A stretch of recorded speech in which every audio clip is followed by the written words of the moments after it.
It's time for our first map of the day, a total of 6 maps to be played. And Enigma, I'm going to coin some new terms today as we're going to continue to learn these play styles. Let's hop into the game. We're going to be talking about HR teams and LR teams. HR teams, high risk teams. Which teams are going to go high risk, high reward? LR teams. Which teams are going to go low risk, low reward, but looking for consistency to make it to the finals. And we're going to start with likely an HR team, a high risk, high reward squad. On screen right now are your World Series of Warzone Global LAN final champions. And it wasn't close. Let's see how fast they play today.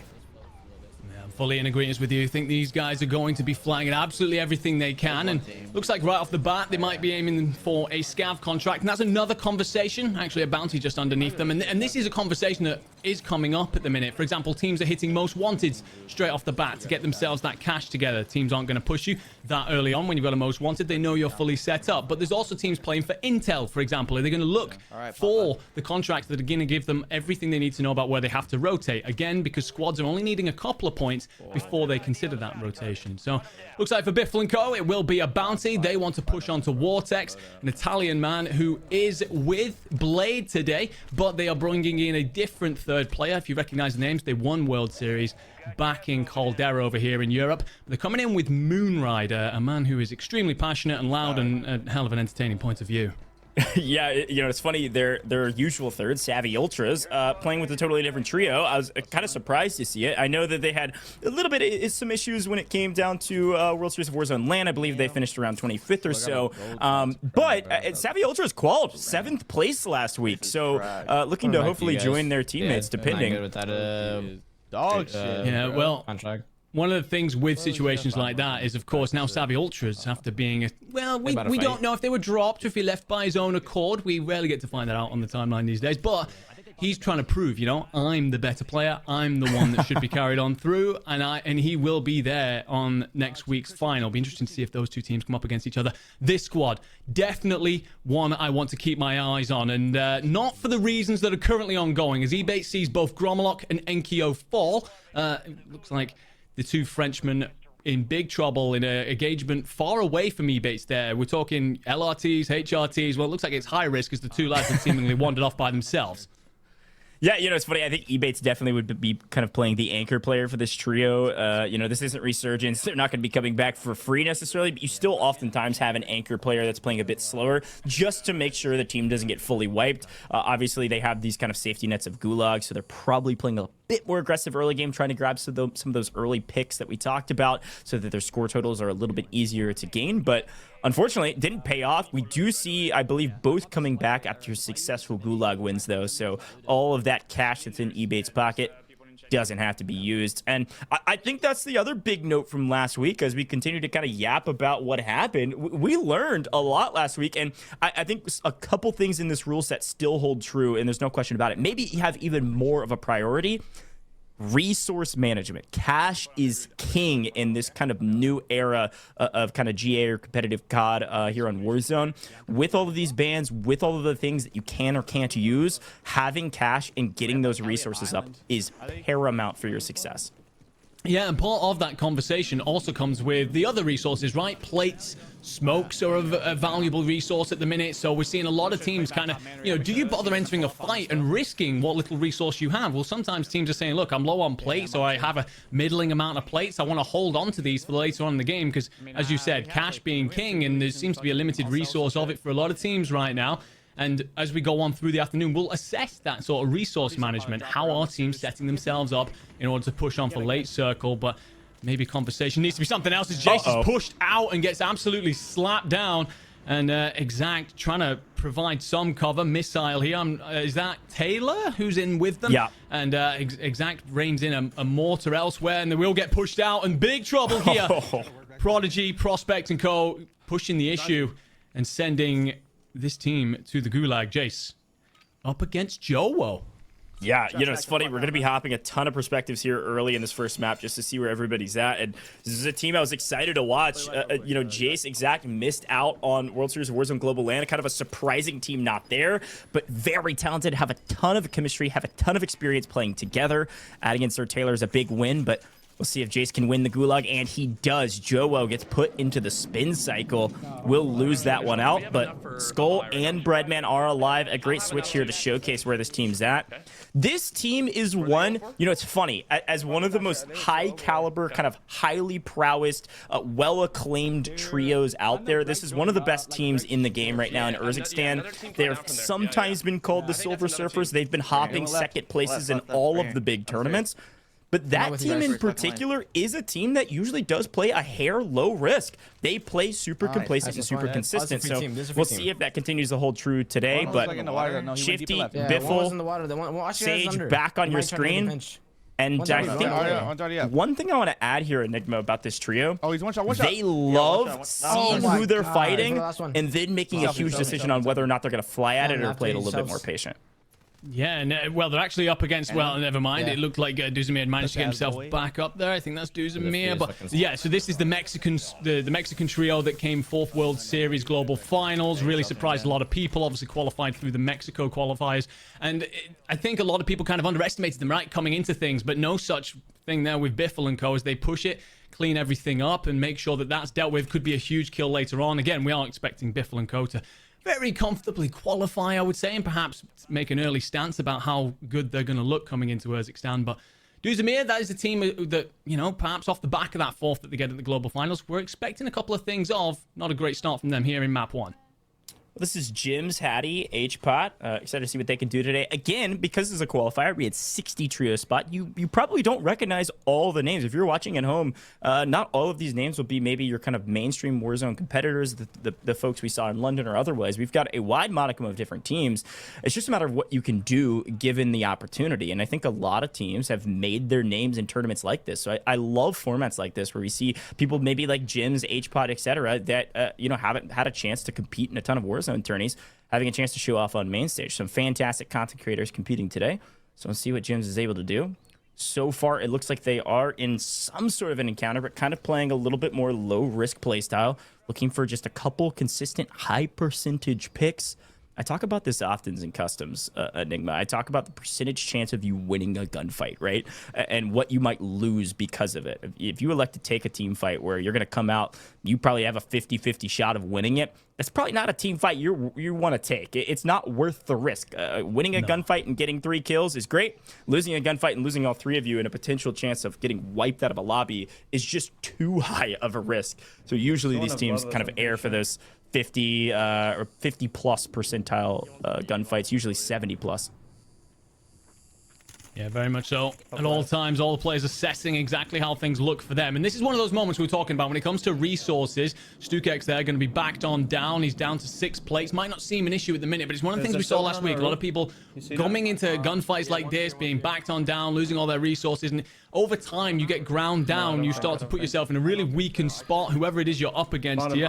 Stu tries to ring out a couple of bullets. Will connect with a couple, but definitely not going to be enough to trouble anyone. HRM, by the way, that is in everyone's hands. It was out last week, but it is with us this time out. It'll be interesting to see how it performs. It's kind of somewhere between an SMG and AR in terms of range. It seems to be one that you can partner up with a couple of different weapons. And, well, with us running the pulse check rule set, it's largely going to be put with the RAM, I suspect. But it'll be interesting to see how well this thing performs today. A lot of players on the timeline talking about how good it is.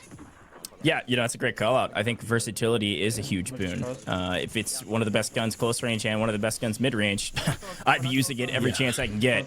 Looks like they're in a little bit of trouble, and as per the usual, a ton of smokes going out, but not enough to ward off the advances of an errant grenade, and that is Jace picking up an elimination. So looks like Jace's squad has restabilized to some point, and now that they have this kind of signal flare of, hey, we've got player advantage, they are swinging for the fences on this one. They need any chance they can get to get some picks here early to try to have a chance to get to 10 points total, and it's not close right now. Prospect in trouble, Stu in trouble. There's little to no chance to get out of this, and I'll put that down to 0.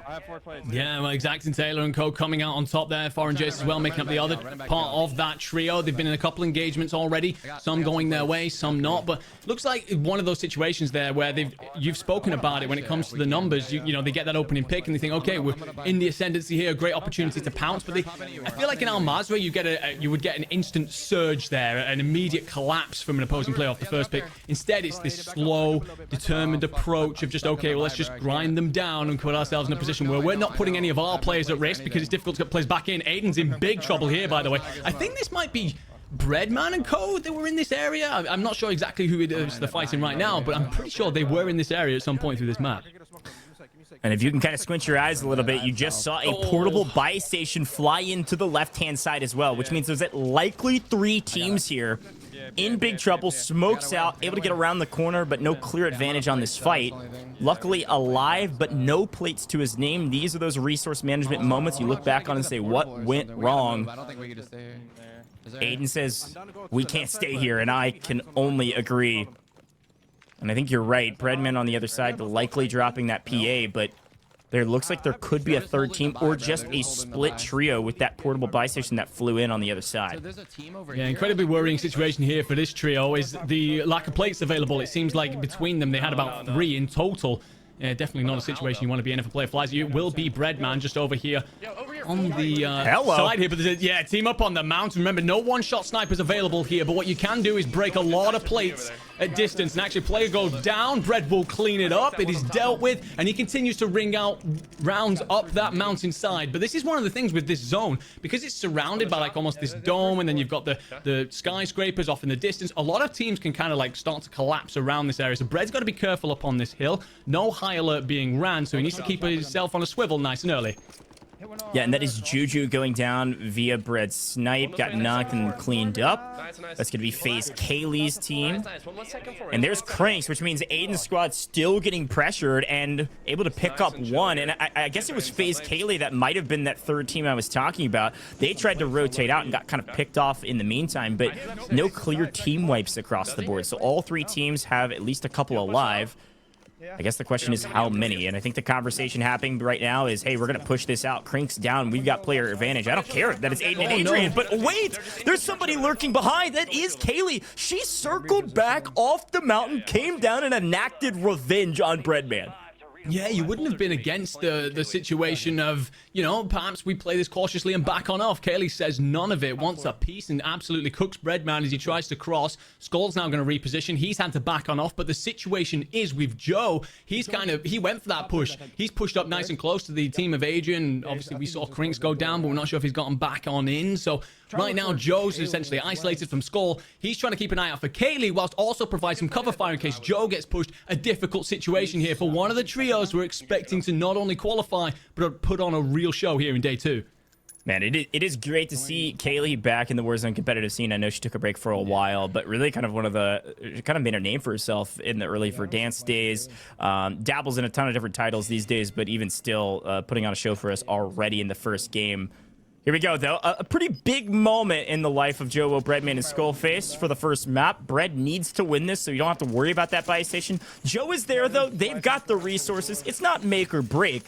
You'd love to win it, though, and save some of that cash. Gets Nick Cool weak. Playing with Picnic and Oakley, a classic trio from the olden days, and Bread makes it look easy. Nick Cool doesn't even get a chance, pushes the equation, and wins it. But wow, Jace team flying at another heavy-hitting squad, flying at Ahsoka. Yeah, no backing down. Jace, by the way, already up to 5. Multiply not exactly something to consider right now, but if he's on 5 himself, and we've seen that Exact and Taylor, sorry, I keep wanting to say Missile, but we can see that Exact and Taylor are up to, you know, involved in these engagements as well. Likelihood is that this team's pushing that 10 points already, so already putting on the kind of pace that we're expecting teams to make to qualify. And right now, as you said, it looks like they're not backing on down at all. There is a Ahsoka squad around here somewhere, and it wasn't very long ago that name would ring fear into any man, but apparently these 3 want a piece of the action. Out will go with Smoke. Jace will cover himself, push back into the buildings, and, well, actually, perhaps it didn't work, and they're just going to reassess, get a lay of the land, and consider their next push. You know, it's funny, for a guy and a trio that, you know, had some unfortunate circumstances happen in some of the biggest tournaments last year, the one thing I always give credit to Jace to, and oftentimes playing with Exact, they are not afraid of anybody. They've got the ego, they've got the confidence to push any team at any time. Sometimes, though, it doesn't pay off and we lose tournaments because of it. But when they are on, they are different. On 5 eliminations right now, playing it nice and slow. This is kind of the playstyle we talked about at the very top of show, Enigma, and it's worth kind of rehashing. Once you grab your early eliminations, you're looking for a 10-point average. Once you grab your early eliminations, as the gulag begins to close, or probably a little bit before that, go set up for in-game and then wait. Just stay patient. You don't need to play high risk until you start getting some of those multipliers, because again, you're just looking for double digits today. Top 15 qualify. You don't have to go pedal to the metal at all times. But here we go. Biffle squad. Only a couple eliminations to their name at this point, and in an okay position. They are going to have to rotate in, but they know who's ahead of them. Picnic, who just lost Nick Cool in the gulag. Right up ahead. They've got the info. Bounty, super helpful. Difficult rotation this, by the way, goes. You've got to get yourself across a couple of buildings that we know players are in. We've just seen Jason Kogue into this set of buildings. Then you've got to get yourself either under or over the road that comes up next, and then into suburbs. And it looks like this trio is in trouble. Not been the map that they wanted so far, and down Shifty falls. Biffle trying to provide the cover fire. Here goes a flank from Sage on the other side. Likely able to pick up one if he does it tactfully. And no, goes down. That's FIFA Kill over here. You said there was a couple squads here. One squad we haven't seen yet. FIFA Kill going big and taking down 2 of the 3 former World Series of Warzone champions. All up to Biffle, arguably one of the best players to ever touch the game. But by himself in a loaded customs like this, the odds are not looking very good for this trio right now. Not at all. And yeah, we spoke about it a little bit at the top of the show. Lennon, FIFA Kill, Anxian. This is going to be a ridiculous trio all the way through this. It looks like it's been relatively quiet for them. Thief sat only on 2 right now, but despite the size of the circle, and this is something we saw again last week, a lot of teams still being in it very late. We came in with 30, still 21 up, 53 individuals, and Thief and Lennon looking to get themselves rotated in early, but it's going to be difficult across the street. Smokes will cover. There will be a deployable buy on this building, so likely company awaiting. They have managed to get in relatively safely, but they don't have Anxian, and Lennon will fall, and Thief snaps onto 2, deals with Vortex and Blade. The Italians fall, and now as Len falls, Thief is on his own. There will be a plate break, but it is not enough, and all somehow out comes the kills. Moonride will fall as well. You won't be very happy to go out at this stage if you're Thief and Len, but 2v3, you come out with 3 kills. They made the best of a very bad situation. Oh, what's wild about that is that if FIFA was just a hair further back in that bathroom, or if it was a bit bigger from a square footage standpoint, he might have been able to survive. After the bouncing Betty pops, it wipes the full team. They only ended up with 7. Now, Biffle goes down here as well. I can only imagine they're out of here. But 7, and we are into the 1.1 times multiplier. Oki takes out Biffle. FIFA Kill squad, really not that bad of a game. I think that's probably about an 8-point game or so. And again, the average for 15th place last week was 9.6, so not too far off. Just need to have some better maps going forward. But here we go. 13 teams left. We're already moving into the 1.3x multiplier, and Smixy goes massive, getting pushed from inside. Smixy, 1, 2. Can't she get the 3rd? No, not quite. And they should get wiped unless Bubble can do something miraculous. I think it's a lot to ask. Echo's trying to escape there, and great work out of Smixy, though. That was no weak player coming back around that corner, by the way. That was Robstar. I don't think we have any weak players in this entire lobby, if I'm completely honest. But Robstar, hell of a player, loves to get up in everyone's face and puts out some serious firepower, not shy of a gunfight. So Smixy doing incredible work. We're on board now with Selly, Oki, and that will be AB Wiz. Oki and Wiz, last year before they teamed up with FIFA Kill for the World Series, we had the reputation of being some of the scariest young talent coming through in the scene. Time for them to deliver. Last year wasn't exactly for them, but this year is an opportunity for them to really grow as individuals. This would be a huge way of putting themselves up in 2024, but they've got a lot of pressure, and Sally's trying to scramble. Somehow they've been allowed to make it to high ground here. Yes, edge of zone. Yes, they have to move, but high ground nonetheless. They get a ton of information, all 3 alive, and I'm getting word. I'm not sure it's quite turning water to wine, but a miracle might have happened. I think Bubble made it out of there. I think Smixy still has a teammate alive somewhere on this map. We'll see, but we're going to continue to rotate perspectives and see who's last alive. 10 teams left in this tiny circle, and we are running out of cover. Mirai, Goat Clamp, Maddie on your team, another Mexico-based squad. with a ton of prowess and a ton of experience, looking to win a gunfight, and they do. Watch Waldo goes down here on the edge of zone. Disruptors left, right, and center, but they've got a crazy rotation ahead of them. Yeah, and that's always going to be a difficult spot to hold. There's a buy station right next to them, so other people want this. Breadman picks up a kill, by the way. Goldclamp goes down. Will be brought back in, but his teammates are under pressure, and Matty looks like he's about on his way out. We saw the Breadman still up. I wonder how much of that trio still knocking around. Exact now looking to push the issue. He's up to 5. Multiplier is going to start to add up here, so this is looking good. There's a deployable buy station available. Do you pick this up and just launch it down? Yes, they do. An opportunity perhaps for this trio to get some resources together. Still 6 squads, 12 players, and this is a full trio. Essentially, Exact's team to lose this. Oh, the perfect zone pull. This is exactly where they wanted it to go. They have the edge of zone. Everybody's got to come to them. Looks like there's one team on the right-hand side that Jace actually picks up. That's Wizard going down. They've got the zone rotation. You're right. This is their game to lose with all 3 alive. What started in a precarious situation with the team getting wiped early or nearly wiped, they win their gulags, they restabilize, they're into the final 5, they're into the 1.7x multiplier. Jace is on 7. They are back with a vengeance on Urzikstan. You know, indeed, but that deployable buy, but perhaps not the best drop, putting it right on their roof. Then again, it might just bait everyone into their path. I was about to say that perhaps they can't really use that for resources. Not that they're needing much at this point, considering Jace is on 18 plates, but other players landing on that roof, getting cleaned up. Jace, as you said, having himself a game here, breaks more ammo. plates and more. Yeah, you're right. Ammo is a big situation for them, but who's rolling around in the Jeep right now? They might be looking to hit that early rotation and get there before this trio do. Yeah, resources are everything, and ammo has come into question several times last week and again today. Luckily, team share resources, get a couple kills, you're going to be just fine. Mirai goes down. That's a full team wipe. We're into the final 3 Enigma. The first map has flown by. 1.7x multiplier, but a 2x multiplier on the line. They have the God spot. They have the rotation. Now the question is, since they didn't move, since they were last alive in the last piece of cover, it's up to Castillo, ratting out in the corner to go big here. Is able to grab one. That's Exact. Going down. Answers back. Sir Taylor grabs it. It's going to come down to a final fight.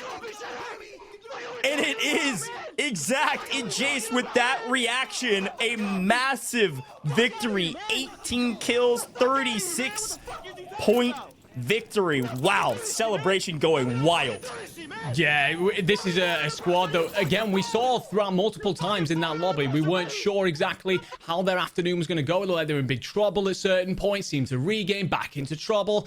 I mean, we were talking at one point about them having enough points just on kills and happy to push out Soka and Co. that they